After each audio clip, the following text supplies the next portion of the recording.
Ну, дивись, я розглядаю ці три публікації, в яких чітко висловлена позиція Залужного як екс-головнокомандуючого Збройних сил України, як перехід червоної лінії. Генерал Залужний цими статтями фактично порушує дипломатичні правила і дозволяє собі сказати правду, яка, звичайно, дуже неприємна для президента Зеленського. Є неспростовні факти про те, що він правий. Ми про них, до речі, і в твоїй передачі, і в багатьох інших говорили вже багато років.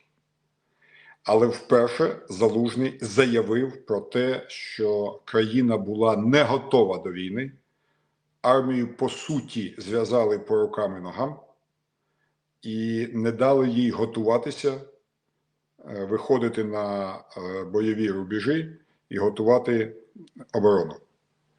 Також він розкритикував невдалий контрнаступ через втручання політика Зеленського в дії військових.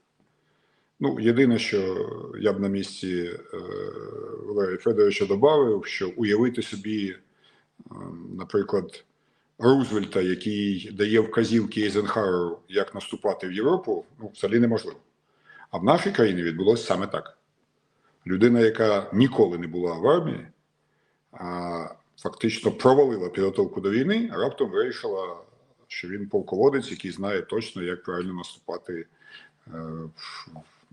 для звільнення країни. Окей, але головне питання не в цьому.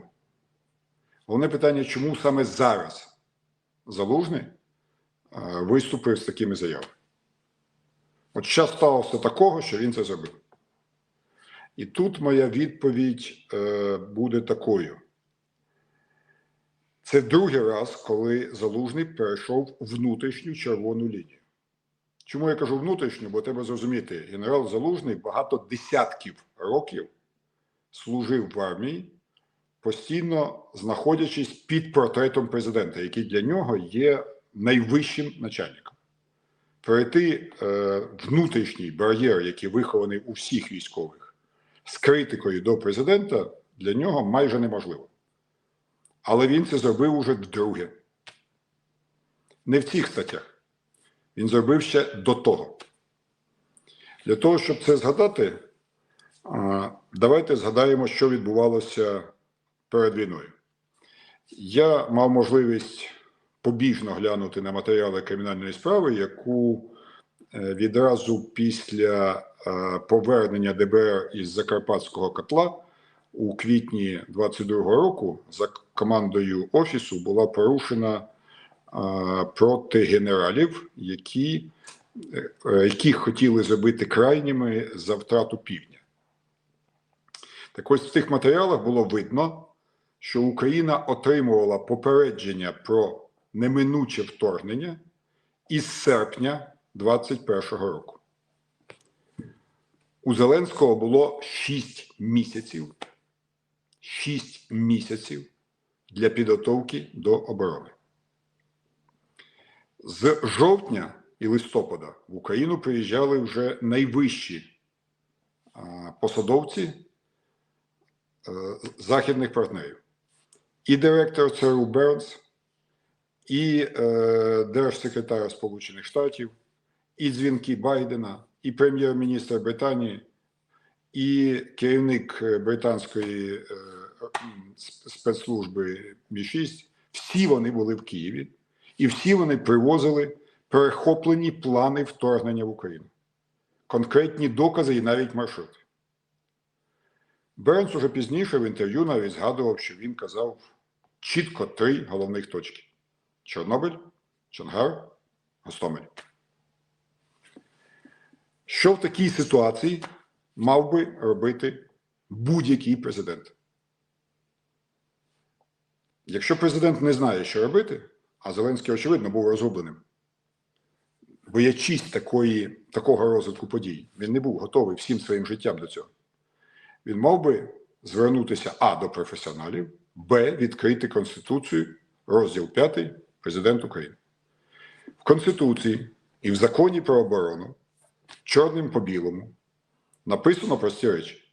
Президент підписує указ про воєнний стан, мобілізацію і застосування Збройних сил, це 3 укази, 3 документи, в разі нападу на Україну або загрози нападу. Звертаю увагу, там нема написано «має право вводити», «може вводити», написано «підписує». Імперативна вимога Конституції і закону, гарантом яких клявся з булавою бути президент Зеленський під час інаугурації.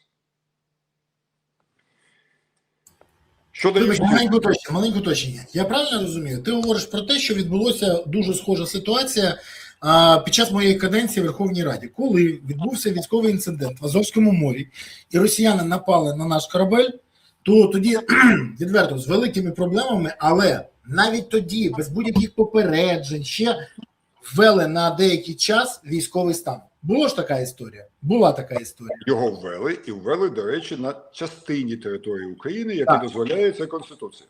Тож тому це було відреаговано. Тоді чому Зеленський проігнорував, я навіть останній раз в Гардіані це було сказано, Бернс був шокований, що після його попереджень Зеленський виступив з промовою про підготовку до шашликів, а не до відсічі ворогу. Там шокованих було більше. Бо коли Бернс приїжджає і каже «Гостомель», афганський варіант, коли спецпідрозділ Альфа СССР захопив Кабульський аеропорт, а потім штурмував успішно президентський афганський палац, те саме було з Гостомелем.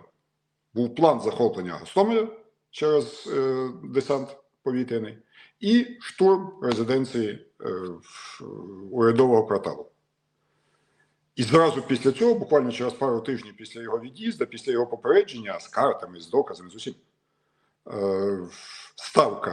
відбувається ставка Верховного командувача, на якому приймається рішення вивести 4-ту бригаду Національної гвардії України, яка була спеціалізована на протиповітряній обороні, в станицю Луганську.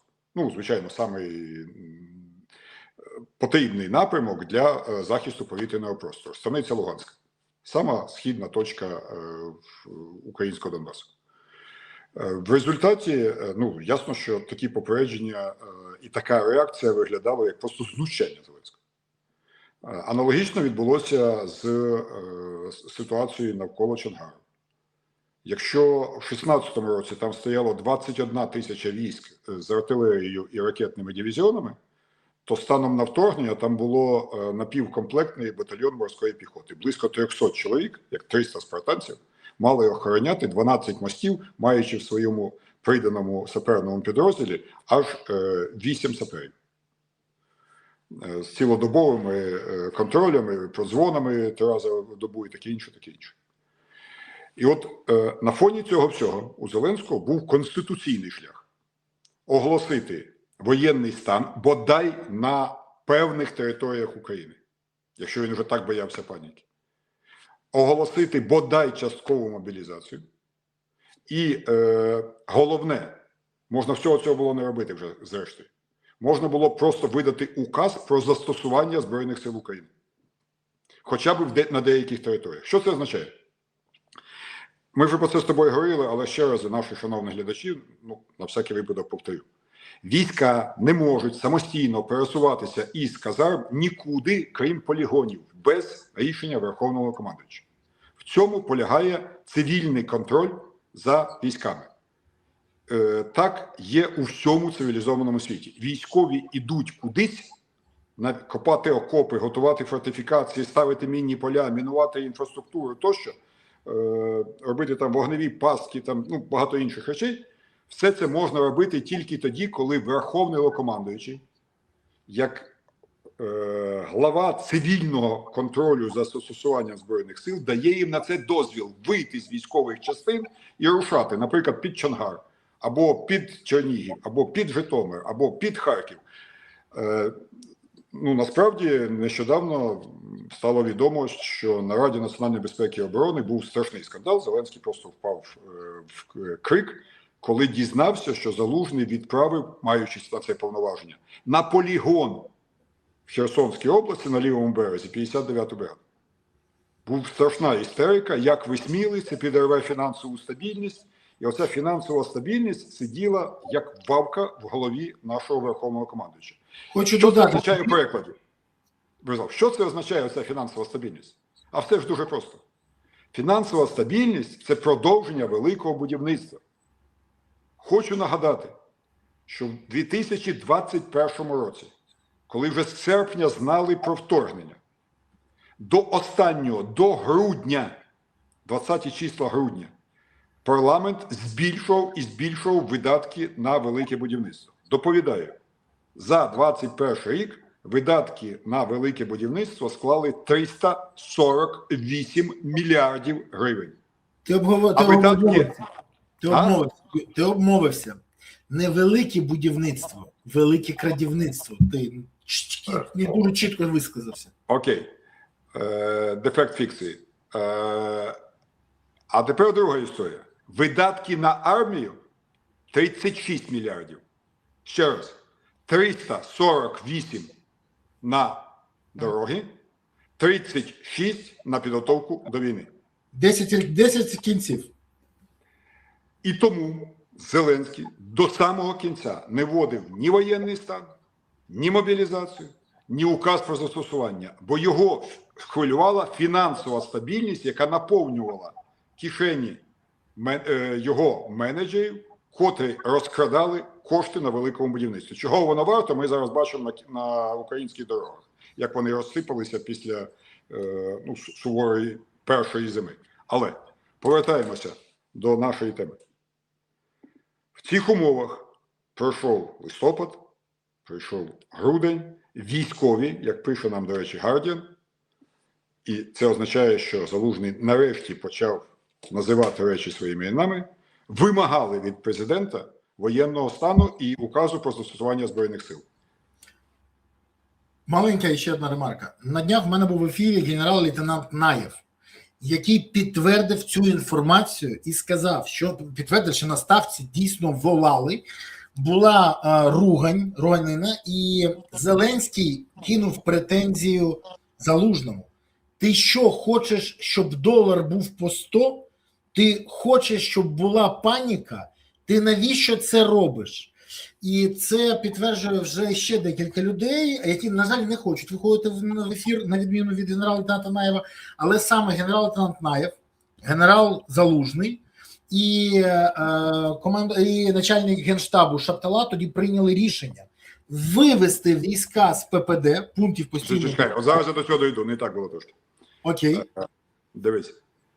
Вони ходять постійно на ставці і кажуть, військам треба дати можливість виходити на рубежі оборони. Їм відмовляють. Чи мав Зеленський інші варіанти дій, крім тих, які описані в Конституції і в Законі про оборону? Ну, насправді мав. Тобто, я, коли почав думати, чи міг він, не вводячи укази, яких він так боявся через ймовірну зрив великого крадівництва, я нарахував 3 варіанти. Він міг, по-перше, дивись, навколо твого кордону на всіх газетах світу публікують контингент 180 тисяч російських військ. З якими в нас війна? Війна ж почалася не в 22-му році, з якими в нас іде війна ще з 14-го. І от 180 тисяч контингенту розгорнуто вздовж наших кордонів.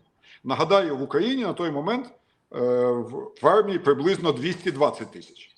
Але наші розтягнуті по всьому протяжності кордону, а росіяни можуть сконцентруватися де завгодно. Що мав зробити після отримання інформації західних союзників, яка, до речі, потім була абсолютно підтверджена, власне, широкомасштабним вторгненням, зробити президент? Він міг оголосити дзеркальні маневри. Що для цього було потрібно? Дозволити вийти на маневри в місця ймовірного наступу росіян.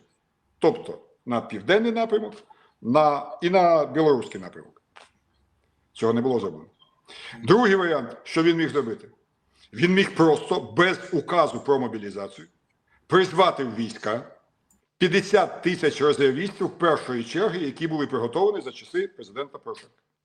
Це не просто резервісти, це люди, які пройшли АТО, які вміли воювати, які були готові воювати. І от їх було 50 тисяч. Потім вони штурмували всі воєнкомати вже після вторгнення. Їх призвати в армію і поставити поруч з 300 спартанцями на Чонгайі означало б, щоб ніхто з Криму б не рипнувся. Тут одна історія вже від мене, бо моя служба була в тому числі і в цих степах між якраз адміністративний кордон між Миколаївською і Херсонською областю. Я ніс цю службу не в окопі звичайному, хоча накопали бліндажі і все, що потрібно, але в бетонному каналі зрошувальному, якими покрита вся лівобережна частина Херсонської і частина Запорізької області. Вони були збудовані, як я там дізнався, у 50-х роках після будівництва Каховського ГЕС. А от заказчик цього будівництва мене просто заставив задуматися. Заказчиком плану покриття цих каналів, а це ціла мережа, стволовий канал величезний, і від нього відходять бокові під різними кутами, не паралельні весь час. Десь 2 метри глибиною, десь 3 метри шириною, скошені борти, танк пройти не може. Так от заказчик було Мінсільхоз СССР і Міноборони СССР. Це найбільший протитанковий рубіж глибиною 80 кілометрів, абсолютно непрохідний при мінімальному бажанні його захищати.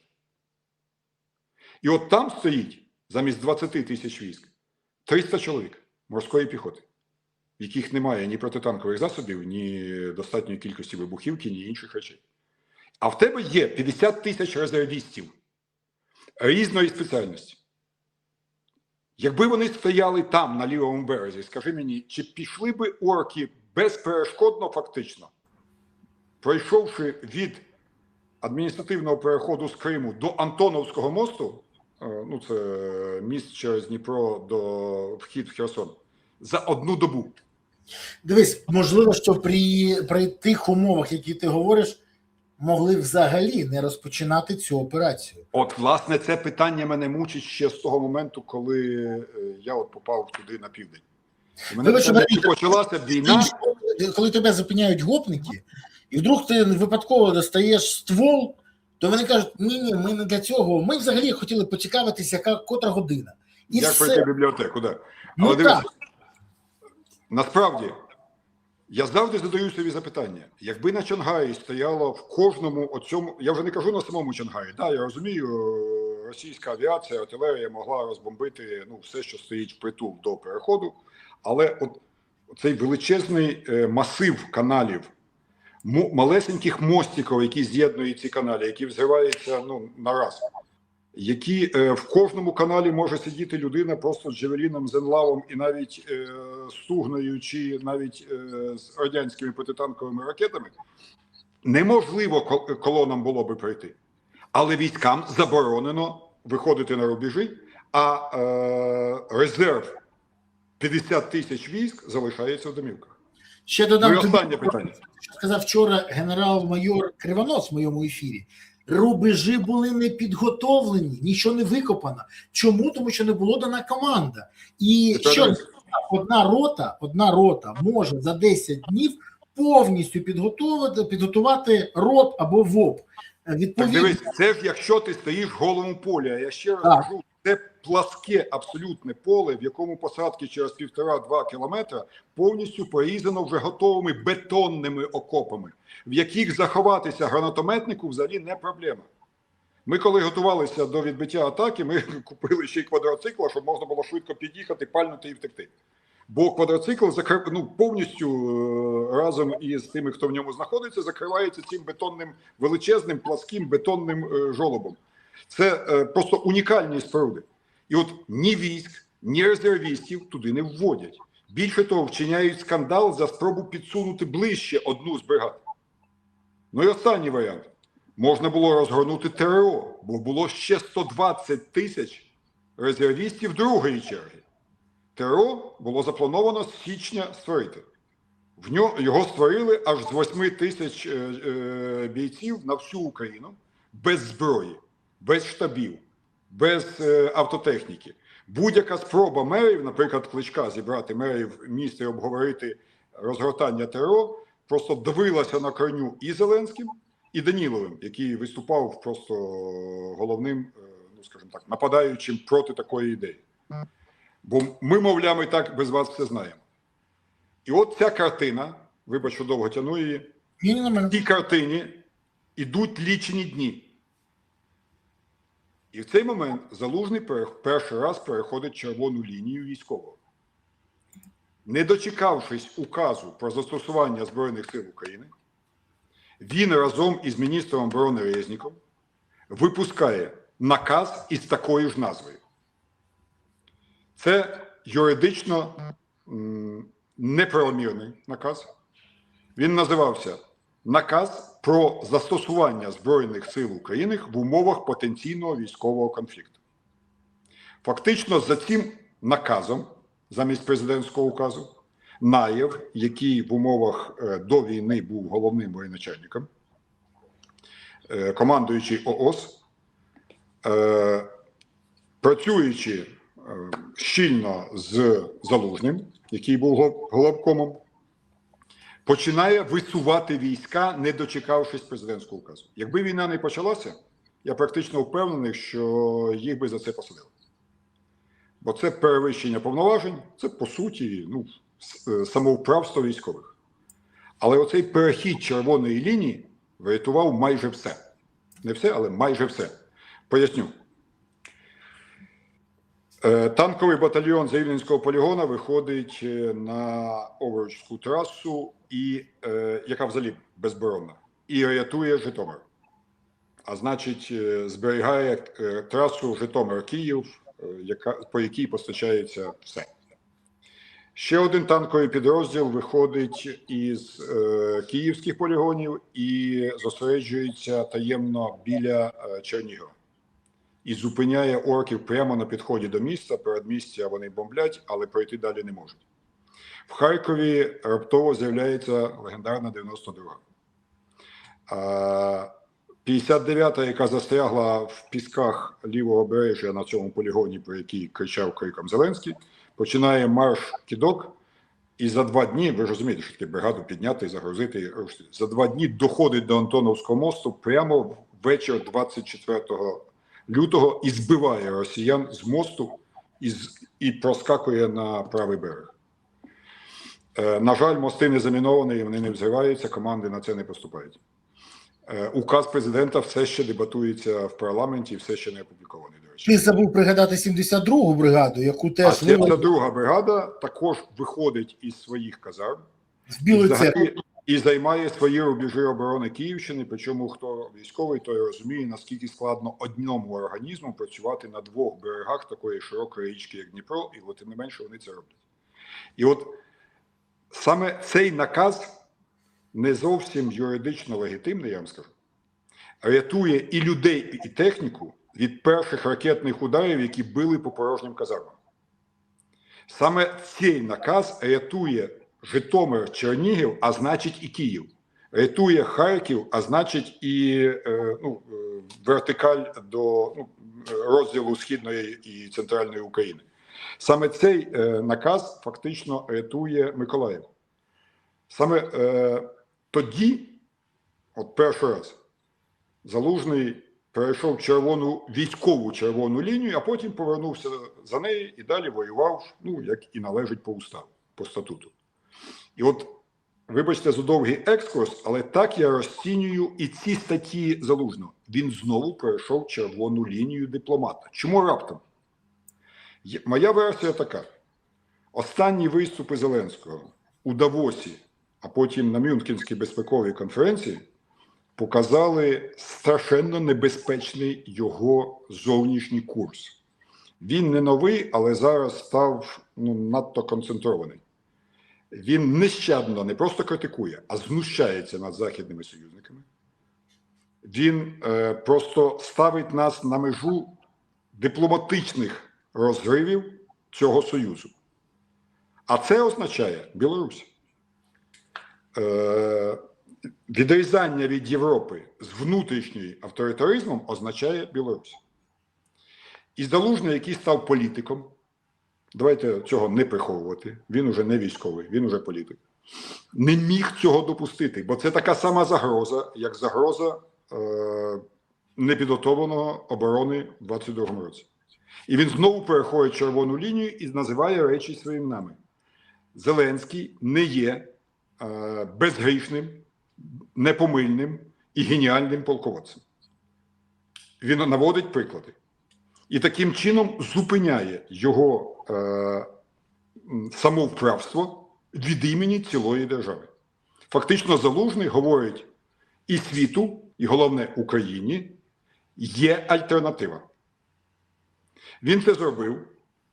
І потім Але знову... не йде в політику публічну, давай відверто казати. Він це зробив і в наступному своєму виступі в Чатем-хаузі заявив наступне.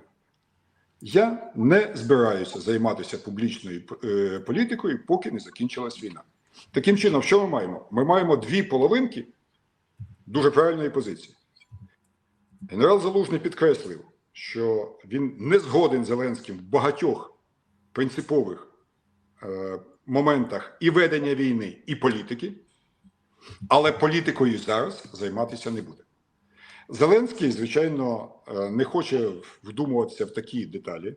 Він не хоче просто сприйняти, що в будь-якій нормальній цивілізованій державі декілька позицій є вигідними, є корисними, бо це демократія. Бо, власне, за це і йде війна.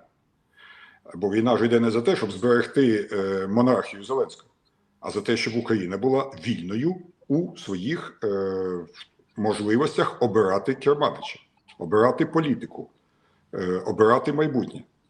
Він починає шукати відповідь. Для мене, до речі, той день, коли була опублікована стаття Залужного, був важливим не тільки через те, що заявив Залужний, а й через те, що не заявив Зеленський. Він не підняв кинуту рукавичку.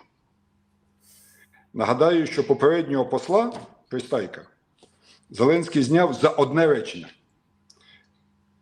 Тоді, після чергового хамства на саміті НАТО, посла в Британії, а тоді, пам'ятаєш, міністр оборони Британії образився і казав, ми зрештою не супермаркет, щоб з нами так себе вести. Та пан Волос тоді сказав, ми вам не Амазон, навчіться дякувати. На що Зеленський хамський відповів, напишіть мені, ми, може, подякуємо. І тоді Пристайко на телебаченні намагався якось змягчити і сказав, це було на емоціях, я б сказав би не так. От за це речення він був знятий. І хочу підкреслити, президент має на це право. Бо посол – представник президента, і згідно закону про дипломатичну службу, він його не може критикувати.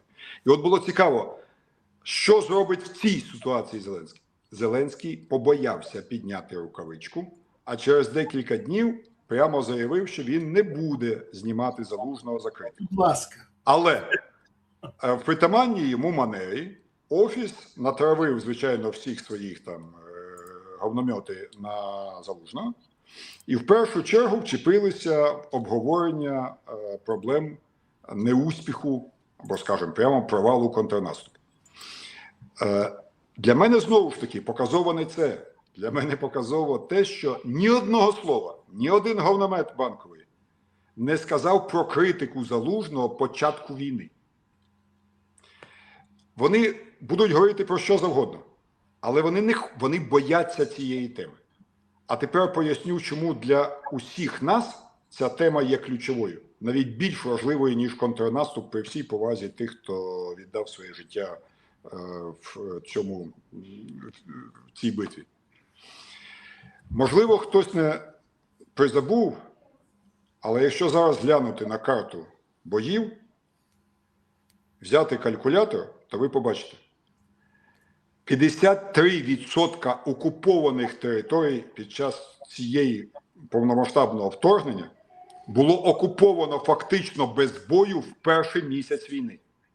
Більше половини територій, а значить і населення, інфраструктури, ресурсів, Росіяни захопили фактично без бою перший місяць війни, бо країна не готувалася до війни. Половина територій окупованих. Мільйони людей. Сотні тисяч убитих, закатованих і зґвалтованих. Оточений і знищений Маріуполь. Все це було результатом відмови президента Зеленського виконати свій конституційний обов'язок і готуватися до війни при повній інформації, яку йому надали західні і українські розвідки. До речі, одна ще важлива деталь. В матеріалах цієї кримінальної справи, про яку я згадував, йшлося, якщо я не помиляюся, якщо мені пам'ять не зраджує, 42 повідомлення західних розвиток і вдвічі більше, десь під сотню повідомлень української розвитки. Є закон про зовнішню розвідку, вірніше, закон про розвідку України, в якому прописується, як діє головне управління розвідки України. Кому вона надсилає свої матеріали. І от кому цікаво, почитайте, ви там все побачите, але як діє алгоритм. До президента, наприклад, приїжджає глава ЦРУ. Він дає йому, ділиться з ним розвідматеріалами американських спецслужб, в якому є всі технічні подробиці майбутнього вторгнення. Після цього, звичайно, президент може їх надати військовим, але, як правило, він мав би їх відіслати в ГУР. ГУР мав би їх оцінити, додати, можливо, свої міркування, і от в законі прописує, кому він їх розсилає. Президент, голова Верховної Ради, прем'єр, генпрокурор, голова і члени оборонного комітету парламенту. Цікаво, що в мене є багато друзів в парламенті, в тому числі в оборонному комітеті, ніхто з них таких матеріалів не бачив. На моє пряме запитання до найвищого військового керівництва тих часів, відповідь: ми їх також не бачили. Коли в тебе буде наступний ефір з генералом Наєвим, а він тоді був найбільшим посадовцем, керівником ООС, запитай, будь ласка, чи бачив він, чи отримував він оці десятки повідомлень західних спецслужб? Бо у мене склалося враження, що наші війська не тільки були зв'язані по рукам і ногам відсутністю указу про застосування Збройних сил, що дало би можливість їм виходити на рубежі, але їм ще й зав'язали очі, бо не дали їм матеріалів, які надавали нам союзники. І якщо це так, тоді стає питання, хто міг проводити таку політику проти власної армії в умовах такого. І отут ми виходимо на момент істини. Чому Зеленський більше слухав Єрмака, який слухав свого візаві, московського главу адміністрації Козака, ніж українських і західних та українських розвідників? І це якраз наступає момент істини, який дасть відповідь на питання, хто має відповісти за втрату половини території фактично без бою. Більше того, ми ж розуміємо, що це не просто захоплення лівого берегу, це величезний плацдарм, який дав можливість далі рухатися через Донецьку область, Маріуполь, і далі всі історії відомі. Слава Богу, що відбили Миколаїв, інакше під загрозою була, власне, і Одеська область. Слава Богу, що повернули Херсон і таким чином зараз стабілізували ту лінію фронту. Але все ж таки питання, чому так сталося, що всього 300 спартанців охороняло Крим, адміністративний кордон з Кримом, напроти якого вже стояла колона вторгнення. Я бачив допит командира цього батальйону морпехів. Він каже, що я в бінокль бачив, як вишкола була колона в бойових порядках, як мінери ходили по полі, різали колючку, як перевіряли, бо все ще боялися мінних полів. Все це було на його очах. Він все це доповідав. А військове керівництво, само собою, доповідало політичному. І тим не менше, жодного указу аж до моменту вторгнення так і не було. Тому ось тут наступає момент, чому так себе вів президент. Якщо моя думка, то думаю, вона така. Знову ж таки, пардон за довгу відступ. Президент Зеленський виграв 73% фактично під гаслами про те, що війна вигідна Порошенку, а він домовиться про мир.